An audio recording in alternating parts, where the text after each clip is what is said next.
About 3 times a week, I receive a religious journal containing articles written from all kinds of different Christian viewpoints. On a regular basis, authors filled with righteous indignation explain how Republicans can't be authentic Christians. And then there are the responding articles explaining in great detail why Democrats must repent because they aren't real Christians. Both sides quote the Bible to prove that they are the true representatives of God. Both sides claim to base their views in the truth revealed through Jesus. What is the solution to this Christian political division? What is the foundation of a Christian view of politics? The answer can be found in a story about Jesus when he was confronted by different views on political power. The leaders of the Jewish government had sent Jesus to Pontius Pilate, accusing him of terrible crimes. Pilate asked for an explanation of the accused's exact crimes. The answer from the Jewish leaders was, well, ambiguous. If he were not an evildoer, we would not have delivered him up to you. Pilate perceived that the issue was one concerning Jewish religion, not Roman law, and told them to judge him themselves. They answered him, "It is not lawful for us to put anyone to death." The response of these Jewish leaders to Jesus' message was that they wanted him to be executed. Pilate entered the praetorium where Jesus stood under guard and demanded, "Are you the king of the Jews?" You see, if Jesus was proclaiming to be a king, then he could be accused of breaking Roman law. Jesus answered him, "Are you speaking for yourself about this, or did others tell you this concerning me?" Pilate responded with what's really apparent frustration. "Am I a Jew? Your own nation and the chief priest have delivered you to me. What have you done?" And what Jesus says next is the answer to the political and cultural wars between Christians, so listen carefully. Jesus answered, "My kingdom is not of this world. If my kingdom were of this world, my servants would fight so that I should not be delivered to the Jews. But now my kingdom is not from here." Pilate had the ammunition to condemn the Jewish preacher.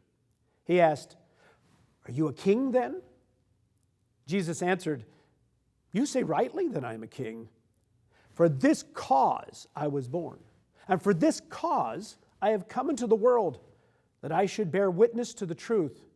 Everyone who is of the truth hears my voice."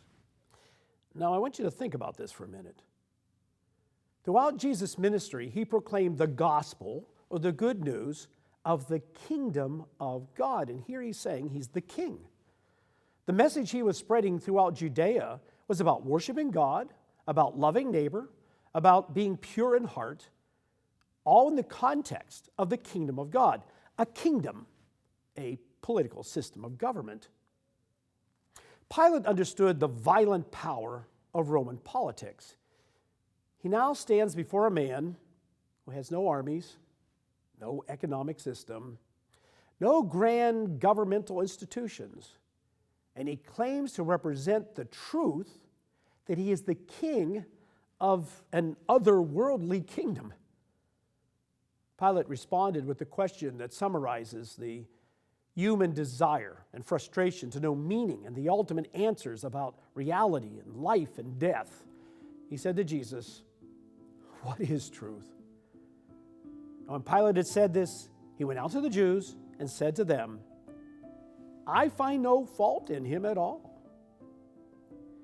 This remarkable confrontation between what was seen as a lowly Jewish itinerant preacher and a powerful Roman governor forces a decision on anyone who wants to discover the truth of the gospel of Jesus Christ. Jesus declared that he was a king of a kingdom. But unlike the visible kingdom of Rome, his is a kingdom beyond this world. And he came into this world to teach people this truth. He had come into the human realm to bring God's power and rule into their lives. Pilate decided that Jesus posed no threat to Rome, was actually willing to let him go. But in the end, he submitted to political pressures. He had Jesus crucified. This story shows different ways of dealing with political truth. We see that one is the way of the Jewish Sanhedrin. They knew of God and believed in the prophecies about a king who would come to establish God's kingdom on earth. They knew these prophecies. They looked forward to them. Jesus claimed to be the prophesied Messiah, the king. But he was nothing like what they expected. He wasn't overthrowing Roman rule. In fact, he spent much of his time condemning the Jewish leaders for their self-righteousness and for not understanding the real meaning of the kingdom of God. What did Jesus mean by claiming that he was a king from somewhere else? When you study his teachings, you find he reveals this otherworldly kingdom's power. It is the rule of the Almighty Creator God and how it can change everything in your life. Then there's the political truth of Pilate, who lived in a world where truth was relative except in the realm of power. You see, the Romans tolerated different religions, different philosophies, and exerted little control over the individual's religious practices or morality. They encouraged trade and the mingling of different cultures as long as Rome benefited from it and there was peace.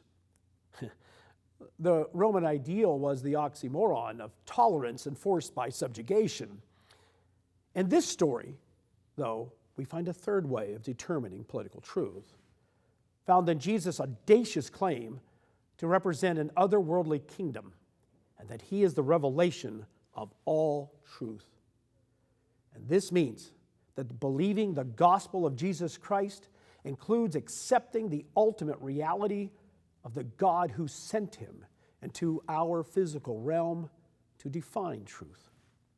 And if you come to really accept that God reveals truth through Jesus Christ, you will discover his gospel challenges everything you believe and do in life. Jesus as King issues a challenge to you, even if you are a churchgoer who has simply accepted what you've always been taught about Jesus.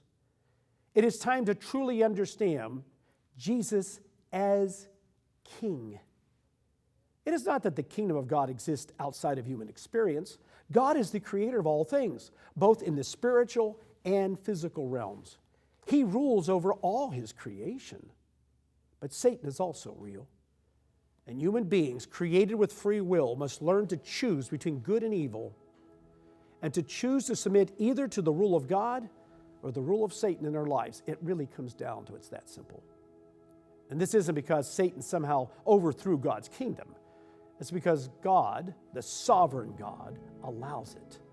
For a limited time, God has allowed Satan limited influence over humanity. Jesus came into this world to announce that as the Son of God, his first coming, his first step into Satan's realm is to begin the restoration of God's complete hands-on governance of his creation. During this time of Satan's influence, God still interacts in human history. We know this through biblical prophecy. And he calls those who want to live under his rule now to be representatives of his kingdom to the world around us. This means that those who respond to God's call are citizens of the kingdom of God while living in occupied territory. We are truly sojourners and pilgrims on the earth. And this is why no human government can create unity, peace, fairness, justice, or stop crime, poverty, or war. In Revelation, there is a prophecy of a heavenly declaration at the return of Jesus Christ. And here's what it says. The kingdoms of this world have become the kingdoms of our Lord and of his Christ, and he shall reign forever and ever. You see, the gospel of Jesus Christ is a political message. When Jesus Christ returns as king, there's going to no longer be any Democrats or Republicans or independents or socialists or communists, no dictators, just one king who rules with the authority and power of the Almighty God.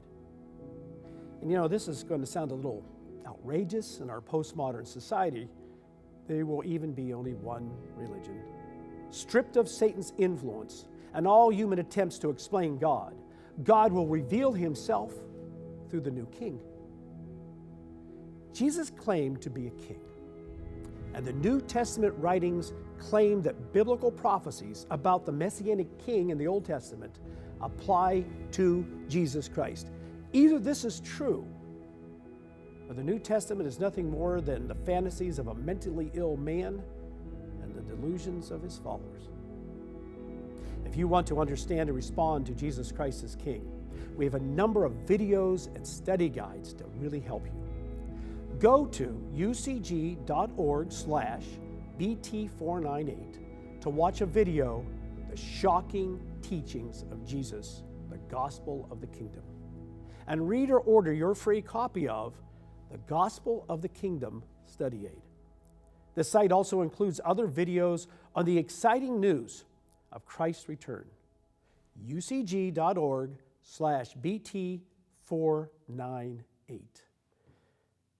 Jesus' claim is true, and he is returning. To accept Jesus as your Savior, the way to know God, and to serve him as the coming King will mean that you will live the rest of your life out of step with society. That's the reality of what it means to be a Christian. And this doesn't mean you're going to live your life as a recluse.